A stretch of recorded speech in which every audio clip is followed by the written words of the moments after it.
Yeah, this is Rich Chanel, and I am from the IT Difference here in town. I'm here to help you work through all this pandemic issues that we've been having, and being able to help you with your computer and keeping it up and running. Because now that we're home, it becomes a lot more important to be able to work with ourselves or work within our homes and our communication with others, because that's the only way we can keep in touch.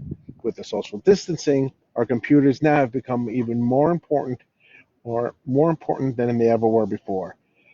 Forgive me if this is a little jumbled. It's the first time I'm actually doing a live feed here in Richfield. I'm actually doing it in the backyard, as you can see, because I can't really go out. I do go out to my clients. I do a lot of it with them remotely. Sometimes I do need to go and visit them, but I do try to keep it all remote to keep everybody safe. We are up and running. We do have our own, we do are working and helping everybody as much as we can. This is actually the first time I'm getting a chance to be able to do this. So let me get in to let you know what's going on and how you can keep you safe as we're going through this pandemic, and what you can do to keep your computers running, because you don't have the help of the big company or big brother watching and keeping your computer safe. You don't have all the work, or you don't have all the computers, you don't have all the systems that you normally would have at the office to help protect you. So now it becomes more important than ever for you to understand how your systems are working and how to be able to keep them safe. There are actually one, two, like three, four things that we need to go through that are very simple. They actually don't cost you anything, or hopefully they don't, and will keep you safe and keeping your system running smooth and giving you the most that you possibly can at home while you're connecting to your office or doing whatever you need to do at home. Number one, and first and foremost, you need to be able to um, keep your system updated with all these different security patches. Lately, with the pandemic and with everybody home, there's been a huge increase in malware and spyware and phishing scams that have been going on throughout the internet, from emails and everything else, as well as phone calls. Now, I'm not here talking about phone calls. This is more just about your computer, but you don't have the same protection right now because you're working from home that you would as if you were in your office. Some of you do, depending on how you're remoting into your office and how you're connecting. And that's another video I'm going to do at another time, and what you should be looking at and how to keep you safe. But right now, depending on how you're connecting into your office, you might not have the same protection for your emails as you normally would. So what we need to do, excuse me, yeah, is to keep you safe from all the bad guys, and I'm going to give you a few really good quick tips on how to do that. Number one, keep your machine up to date, like I said earlier, as I just said. And that means doing all your different operating system updates, as well as keeping all your updates going for um, keeping all your updates going for your hardware as well. Sorry about that. Um, And you're probably saying, how do I do that? And some of you are saying, and I know I hear it, oh no, I don't want to do that. Every time I do that, my systems crash and causes more problems. I don't like doing the updates. It doesn't work. Well, let me explain. Yes, you're right. In some of those cases, yes. But when you follow my explanations, you follow my rules, I've never had a problem with all the years I've been doing it. First things first, you need to keep all these systems up to date at once. That means the software as well as your hardware. Both of them need to be together at the same point and being able to keep them up to date. Now, up to date on hardware can be maybe 4 years old, but at least it's still as most up to date as it possibly can be. That's what you need. It's when the two are out of sync. That's when you start running into problems. That's when problems start happening. That's when the systems don't boot. That's when you start having all these other problems with your computers. So what you need to do is first do hardware updates. And you're probably saying, how do I do that? I'm afraid about that. It's too hard, or I'm too scared. I'm afraid I'm going to break it. Well, let me tell you, a lot of times this is all done through Microsoft. I don't always trust them. I will say that for hardware. Software is a different story. Hardware, not so much. So most of the systems that you have are probably like an HP, an IBM, or a Dell. They have their own software that's loaded onto the system that will check for those hardware updates. Run that first. Number one, get your hardware up to date. Make sure you have the latest drivers to everything and keep that going. Now, you're probably wondering, how often do I have to check for the hardware updates? They don't happen all that often. Software is a lot more important. Hardware updates usually are going to be on the lighter side a couple of times a year, not once a month, usually, unless there was a major problem. But if that wasn't the case, it's usually maybe, I would say you could do it I'm sorry, everybody. You can probably do it maybe 3 or 4 times in a year. It's probably going to be good enough. But I would say check it I would say check it, but usually there's not a whole lot that actually happens with that. Well, do that first. Sometimes, depending on what the updates are, you will need to reboot your computer and then come in and do your operating system updates. And this also goes for you guys running Macs as well. I know I'm talking mostly about right now PCs, and that's because most of the businesses are running on PCs. Some of you are on Macs. And yes, you guys need to do it just as well and just as important. You're not, shall we say, Superman. You are just as susceptible to all the problems that the PCs are, and you do have just as much of an issues. Some of you are saying, no, no, no, my Mac, I don't have any problems. I don't need to worry about any of that. Well, you do have your own little issues. It's just a little different, but still the same problem. Especially if you don't do certain updates, yeah, your system's going to crash or it's not going to be able to work properly. Apple doesn't try to push that, but yes, you do still have those same problems. So I'm going to say actually with Windows machines at the moment, just because they're the ones that are having the biggest, they're the ones, that most people have at home or working with at home. Not that I don't deal with, I'm sorry. Ugh. A lot of running around today. But mostly because people are mostly using Windows-based computers when they're connecting into their office. Most of the back offices of the world are running on PCs, not Mac devices. Not that I'm against Macs. I think the Apple systems are wonderful. They're great, but they have their place, and there's other places that they don't think they work as well. Same thing as I don't think PCs are the answer to everything either. There is a need for both. But anyway, after we did the hardware, I need you to go right ahead and do those software updates. Run those Microsoft Windows updates. Run it. Let it go through. Get the latest updates. Some of your updates, you will notice you do have to manually tell the computer to run. You do want to do those. It is very, very important. It'll keep you up to date. It'll keep you protected. And for those of you running Windows 7, I will do another video on how to be able to help protect yourselves through Windows 7. Even though you're not getting any more updates, you guys still are very vulnerable to a lot of other issues that are coming down the pike. But I'm sorry, we can definitely still get you protected and keep you safe and running so that you're not going to infect others in your family or within your business. You be the culprit of why your company ends up getting hacked. We don't want that. We want to keep everybody safe. We want to keep those businesses running because this will end. We need to get you back to that point. We need you to get back into the office, back into the full operation again. So, first two things, hardware updates and then the software updates. That's the key thing. After both of them, you do want to make sure you reboot your computer. After that, now comes the big piece that I have a lot of discussions with a lot of people about, that is antivirus and software.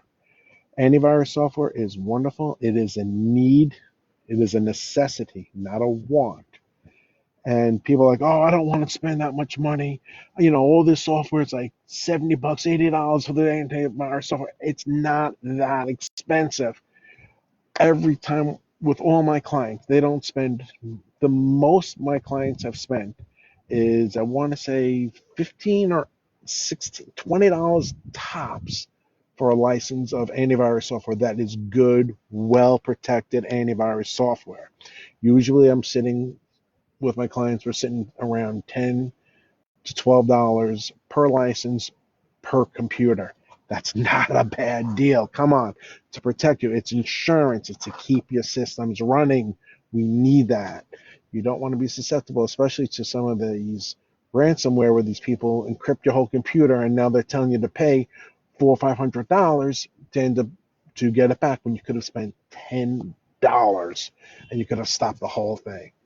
All right. The antivirus software that I actually recommend is Bitdefender.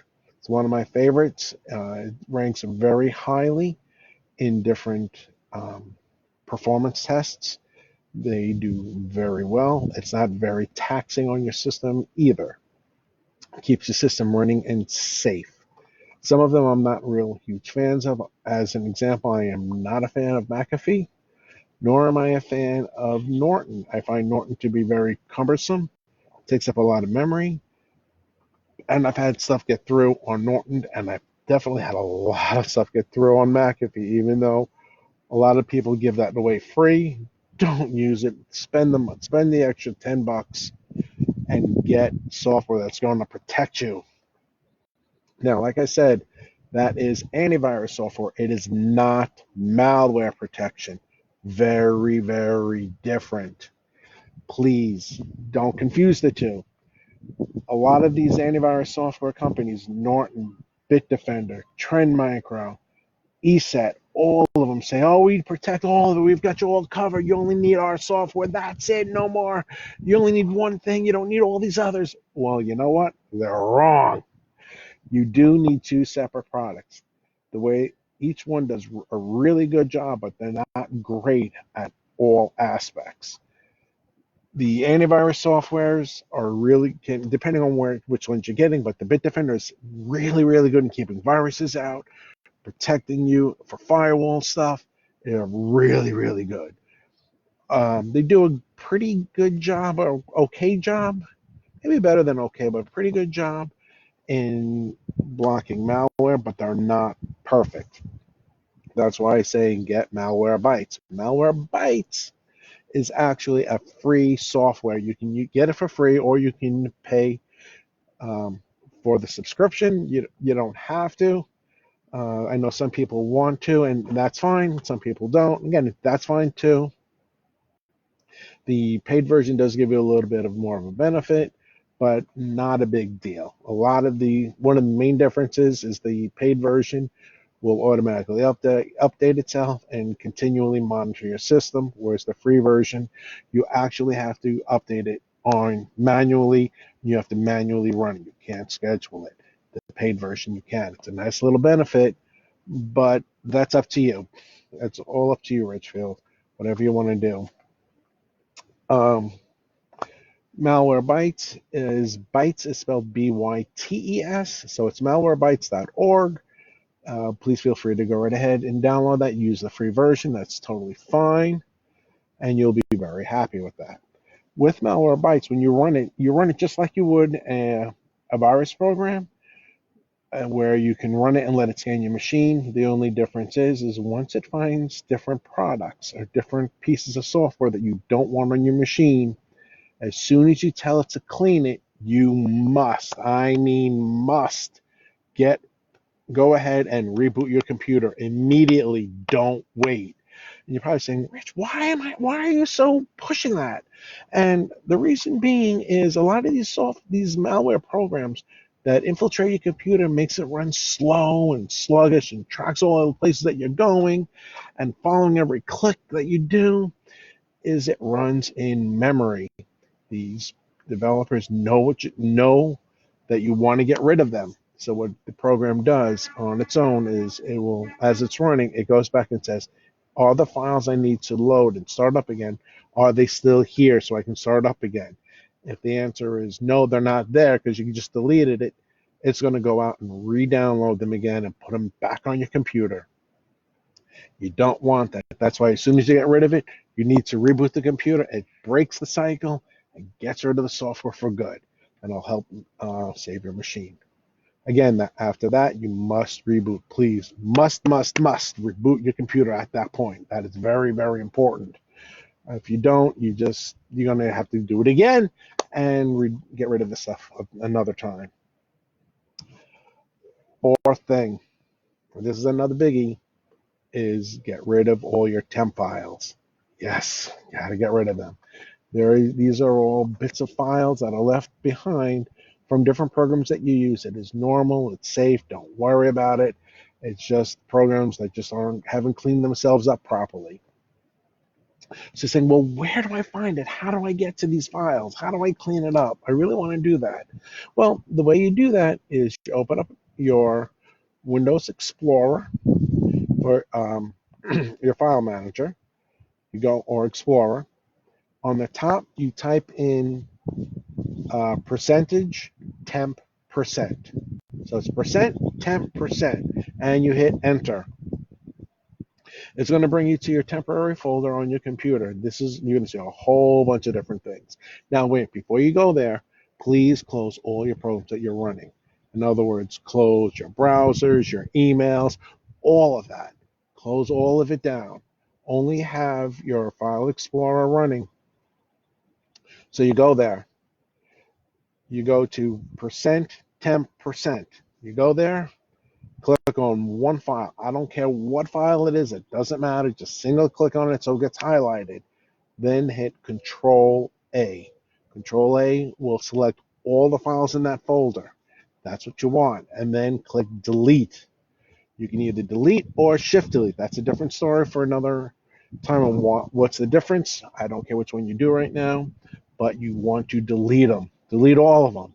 Probably say, how do I know if I don't need it? What happens if I need something or if the computer needs it? I don't want to break it. Don't worry. Trust me. You're not going to break the system. So you're going to hit delete, and it's going to start deleting all this stuff. And all of a sudden, here comes a window pops up. And that pop-up window is going to say, hey, I'm using this file. Do I really want to delete it? And you're going to say, yes, you do. You want to delete it. Or you can say skip. If it's already using it, you want to say skip the file. That's okay, because these are files that you're actually using and they're active. That's okay. Let them stay there. It's everything else you want to get rid of. So you're going to get rid of it. After you get rid of it, now you're ready. All these files are deleted. You're going to see a whole bunch of different numbers. It doesn't matter really how much files are there. If it's 5 files or it's 5,000 files or 50,000 files, it doesn't matter. You want to get rid of them. After you're done, reboot your computer. I know I keep saying that, but you want to reboot your computer. You want your computer to say, I'm nice and free and able to move around, and you'll be good. So you go ahead, reboot the computer. When you reboot the computer, you will be golden. Your system might take a little bit longer to boot up that one time. That's okay. That's normal. Don't worry. Your machine will be running a lot faster. Come join us again probably tomorrow, and we'll talk about a few other things of what we can do, especially with video conferencing. We will touch base, and you will learn the best ways to do it and how you can help yourself, which ones are safe, which ones are not. And we will have times where you can actually send me your questions that you're having or problems. I'll be more than happy to help you, as well as helping you at home with dealing with, apparently, which is a bigger issue right now, Wi-Fi. And also, how much speed do I have on the internet? We're going to go through all of it to help you get through this COVID-19 time to be locked up at home, away from everybody. We still need to be with each other. We still need to talk to each other. We need to be around. We're social people. We need to get this. But I will be here to help you with all of your issues that you have. Thank you very much. And I will see you tomorrow. Take care. Bye-bye.